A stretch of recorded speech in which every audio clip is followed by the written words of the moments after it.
नमस्कार. आजची बोधकथा संपत्तीचा उपयोग.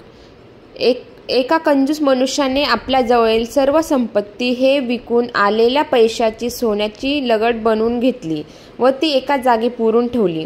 तो मनुष्य रोज त्या सोन्याच्या लगडीकडे डोळे भरून पाहत असे व समाधान मानित असे. एका मजुराने त्याच्यावर लक्ष ठेवले आणि त्याला त्याची गुपित समजले व त्याने गुपचूप ती सोन्याची लगड लांबविली व खड्डा पूर्ववत करून ठेवला.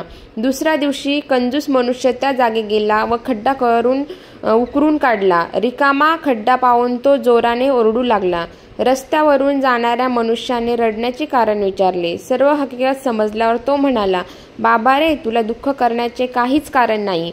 तुझ्याजवळ असलेल्या सोन्याचा तू वापर करीत नव्हतास, त्यामुळे त्या जागी एखादा दगड पुरून ठेव व त्या दगडाला सोने मानून रोज पाहत जा.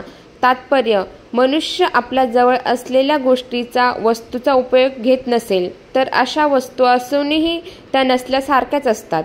उपयोग घेतली नाही तर त्या वस्तूच्या मालकीचा उपयोग काय?